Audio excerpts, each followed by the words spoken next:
Salam Pancasila. Peluang timnas Cina untuk lolos Piala Dunia 2026 lebih besar daripada peluang timnas Indonesia. Kenapa? Ya, ini perbandingannya ya. Jadi timnas Cina ini terkenal dengan semangat juangnya, patriotismenya, dan semangat pantang menyerah. Ya, terbukti timnas Indonesia dipukul 2-1 di kandang mereka, dan mereka unggul dulu 2-0. Baru Indonesia bales lewat Tom Haye kan 1, jadi 2-1. Ya, kemudian melawan Bahrain di kandang Bahrain, Cina menang 1-0. Sementara timnas Indonesia 2-2. Ya, kalau diulas sih Sintayong lagi yang salah ini, karena sudah unggul 2-1. Ya, Sintayong malah terlena. Ya, ngurusi masalah perpanjangan waktu yang gak selesai-selesai, ditiup peluitnya oleh wasit, itulah. Nah, kemudian saat melawan Jepang, strategi timnas Cina lebih bagus daripada strategi timnas Indonesia. Ya, jadi Cina ini sudah memprediksi, sudah memperkirakan bahwa secara kualitas tim, secara permainan, Cina kalah jauh melawan Jepang. Termasuk kalah masalah ranking FIFA-nya. Maka Cina sudah mempersiapkan strategi jitu melawan Jepang di kandang Cina. Ya, akhirnya mereka hanya kalah 1-3. Sementara timnas Indonesia kalau kalah 0-4. Ya, apa strategi Cina itu? Jadi Cina tahu ya, kelebihan dari timnas Jepang itu adalah memanfaatkan lebar lapangan. Ya, memang benar. Ya, Jepang itu selalu memanfaatkan lebar lapangan karena keunggulan materi pemain dan fisik. Maka Cina bikin strategi dengan mempersempit lapangan. Ya, jadi lapangan yang lebar tadi dipersempit oleh Cina supaya apa? Supaya Jepang nggak bisa memanfaatkan kelebihannya, bermain memanfaatkan lebar lapangan. Akhirnya Jepang kelimpungan. Ya, dan alhasil cuma bisa menang 3-1. Itu pun kan Cina memasukkan. Ya, beda dengan timnas Indonesia yang digunduli 4-0, 4 gol tanpa balas. Ya, dan dibombardir sepanjang pertandingan. Ya, jadi itu tadi perbandingan antara timnas Cina dan timnas Indonesia. Ya, memang mereka sangat unggul dalam hal patriotisme, ya, semangat juang dan lain-lain. Terbukti dengan materi pemain lokal saja mereka prestasinya lebih bagus daripada timnas Indonesia. Ya, jangan juga kamu bilang sekarang peringkatnya tinggi Indonesia, ya baru menang 1 kali Indonesia itu pun, ya kan gitu ya, itu pun di kandang melawan Arab. Nanti kita tunggu Cina melawan Arab. Ya, oke. Ya, paham? IQ tinggi. Ya, ngemeng-ngemeng makan dulu supaya nggak emosian gitu ya. Merdeka, merdeka.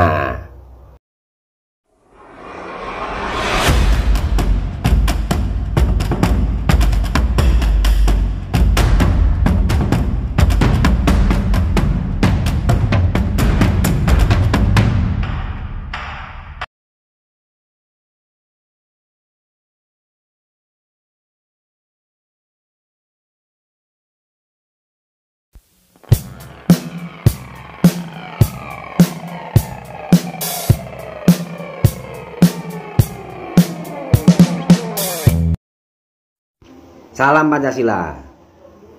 Setelah saya lihat-lihat, ngemeng-ngemeng sampai pada pertandingan kelima babak ketiga kualifikasi Piala Dunia zona Asia, rasa-rasanya kok ada yang aneh ya. Kalian ngerasain nggak? Kok sepertinya timnas Indonesia ini buat main-main, buat bercandaan, buat percobaan. Ya, oleh siapa? Yang pertama oleh pelatih asal Korea Selatan, Sintayong. Ya, sampai pertandingan kelima timnas Indonesia yang bertabur bintang pemain-pemain naturalisasi dari Eropa, ya Belanda KW, ternyata tidak mampu bersaing melawan tim-tim lokal dari Asia.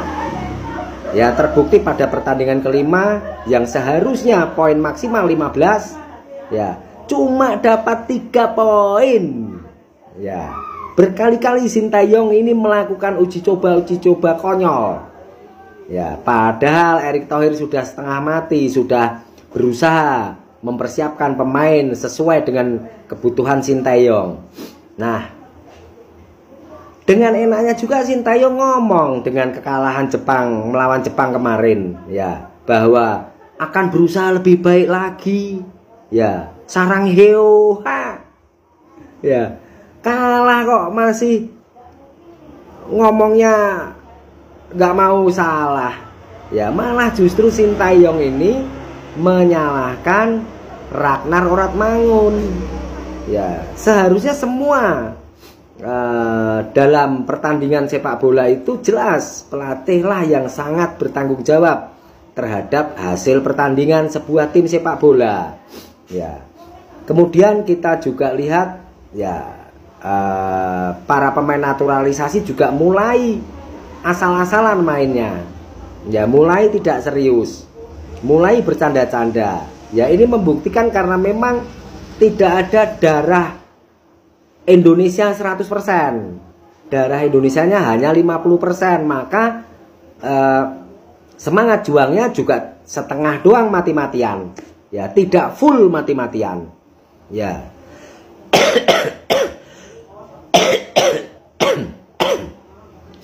Tar batuk aku.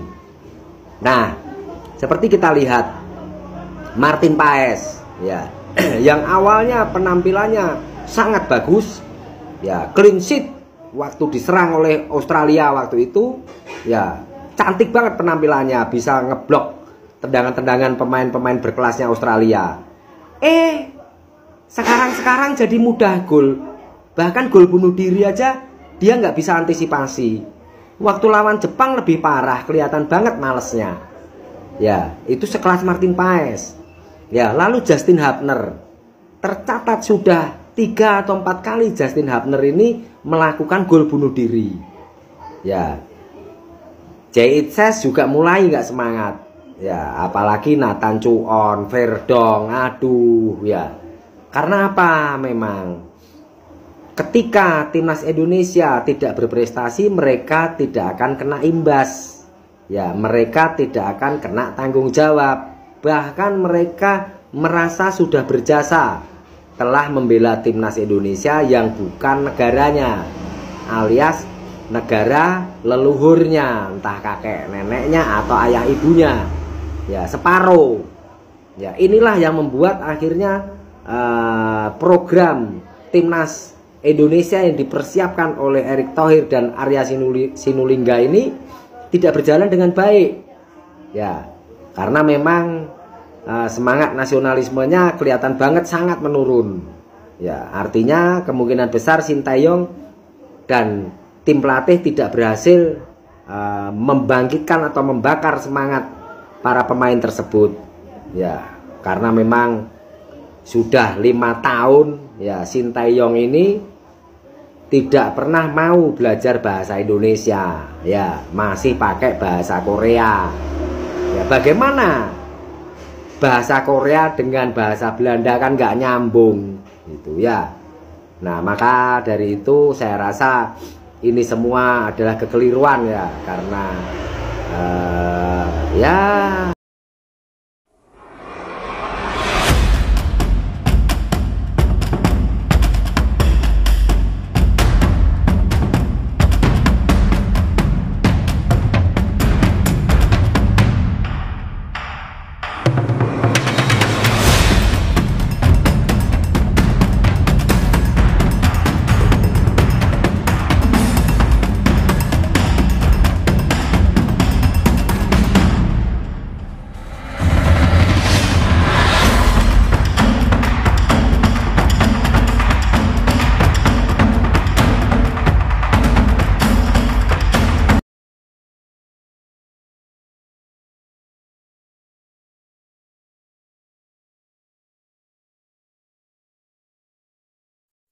Salam Pancasila. Bener kan apa kata saya? Timnas Indonesia digulung habis oleh Jepang 4-0 tanpa balas. Ya. Kenapa saya tahu? Karena IQ saya tinggi, peci merah IQ tinggi. Ini saya kasih tahu analisanya. Ya, kenapa timnas Indonesia bisa kalah? Ya, tapi sebelum itu saya dengar kabar bahwa Erick Thohir mau mengundurkan diri dari Ketua Umum PSSI. Kata saya, jangan. Ya, Erick Thohir sudah benar melaksanakan tugas dengan baik, yaitu menyediakan para pemain berkualitas untuk kebutuhan timnas Indonesia sesuai permintaan dari pelatih kepala, yaitu Sinteyong. Ya.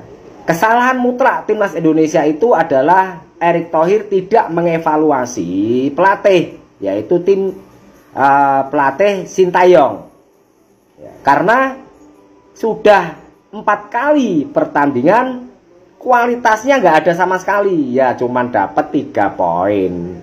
Ya, ini kan miris sekali ya. Kenapa seperti itu? Apakah Erick Thohir terlalu sayang sama Sinteyong atau Sinteyong ini sudah mendapatkan hati di masyarakat Indonesia sehingga tidak berprestasi pun tetap dipuja-puji, tetap disanjung-sanjung. Nah, ini yang salah.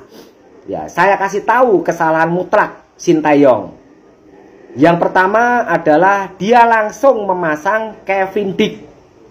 Ya, yang jelas-jelas dia baru saja bergabung dengan timnas Indonesia.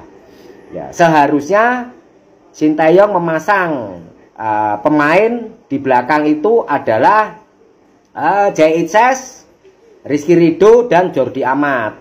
Ya, jangan Kevin Dick dulu. Kevin Dick itu baru bergabung, makanya dia disuruh melihat dulu. Ya, melihat pola permainan sehingga dia bisa menyesuaikan diri.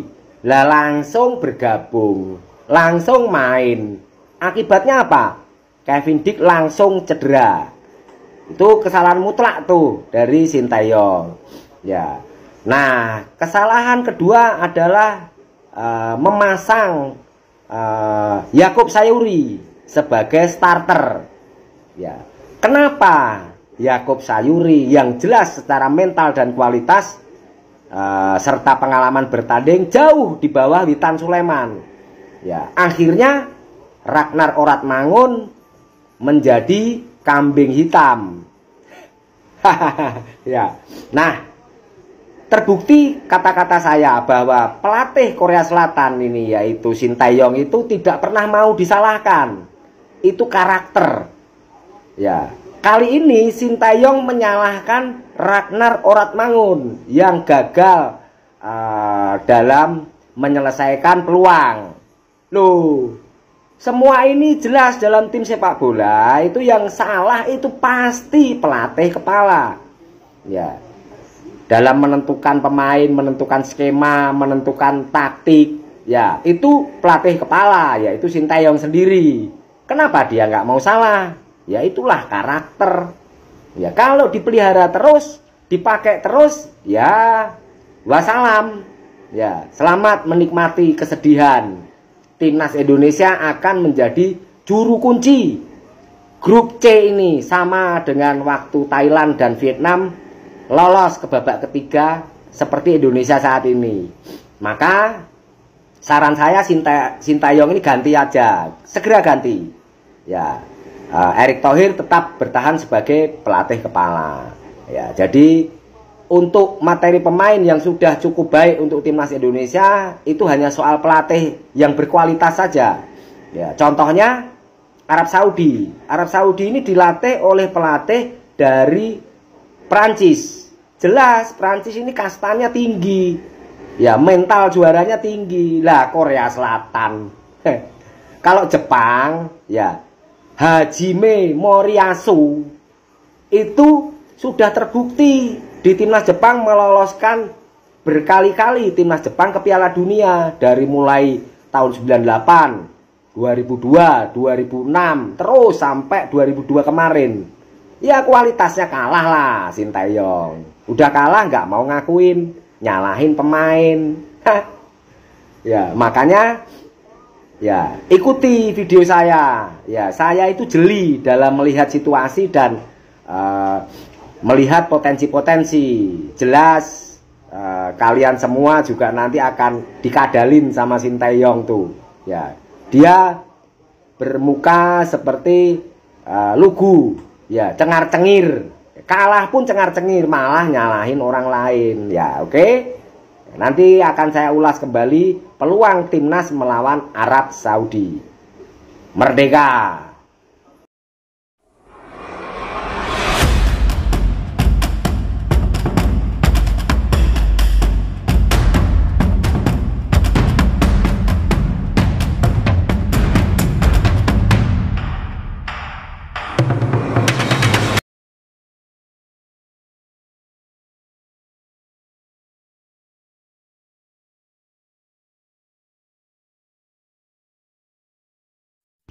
Salam Pancasila.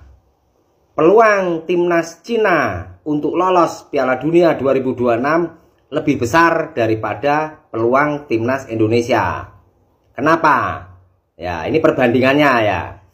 Jadi timnas Cina ini terkenal dengan semangat juangnya, patriotismenya, dan semangat pantang menyerah. Ya, terbukti timnas Indonesia dipukul 2-1 di kandang mereka dan mereka unggul dulu 2-0. Baru Indonesia bales lewat Tom Haye kan 1, jadi 2-1. Ya, kemudian melawan Bahrain di kandang Bahrain, Cina menang 1-0. Sementara timnas Indonesia 2-2. Ya, kalau diulas sih Sinteyong lagi yang salah ini karena sudah unggul 2-1. Ya, Sinteyong malah terlena. Ya, ngurusi masalah perpanjangan waktu yang gak selesai-selesai, ditiup peluitnya oleh wasit, itulah. Nah, kemudian saat melawan Jepang, strategi timnas Cina lebih bagus daripada strategi timnas Indonesia. Ya, jadi Cina ini sudah memprediksi, sudah memperkirakan bahwa secara kualitas tim, secara permainan, Cina kalah jauh melawan Jepang. Termasuk kalah masalah ranking FIFA-nya. Maka Cina sudah mempersiapkan strategi jitu melawan Jepang di kandang Cina. Ya, akhirnya mereka hanya kalah 1-3. Sementara timnas Indonesia kalau kalah 0-4. Ya, apa strategi Cina itu? Jadi Cina tahu ya kelebihan dari timnas Jepang itu adalah memanfaatkan lebar lapangan. Ya, memang benar. Ya, Jepang itu selalu memanfaatkan lebar lapangan karena keunggulan materi pemain dan fisik. Maka Cina bikin strategi dengan mempersempit lapangan. Ya. Jadi lapangan yang lebar tadi dipersempit oleh Cina supaya apa? Supaya Jepang nggak bisa memanfaatkan kelebihannya. Bermain memanfaatkan lebar lapangan. Akhirnya Jepang kelimpungan. Ya, dan alhasil cuma bisa menang 3-1. Itu pun kan Cina memasukkan. Ya, beda dengan timnas Indonesia yang digunduli 4-0, 4 gol tanpa balas. Ya, dan dibombardir sepanjang pertandingan. Ya, jadi itu tadi perbandingan antara timnas Cina dan timnas Indonesia. Ya, memang mereka sangat unggul dalam hal patriotisme, ya, semangat juang dan lain-lain. Terbukti dengan materi pemain lokal saja mereka prestasinya lebih bagus daripada timnas Indonesia. Ya, jangan juga kamu bilang sekarang peringkatnya tinggi Indonesia, ya baru menang 1 kali Indonesia itu pun, ya kan gitu ya, itu pun di kandang melawan Arab. Nanti kita tunggu Cina melawan Arab. Ya, oke. Ya, paham? IQ tinggi. Ya, ngemeng-ngemeng makan dulu supaya nggak emosian gitu ya. Merdeka, merdeka.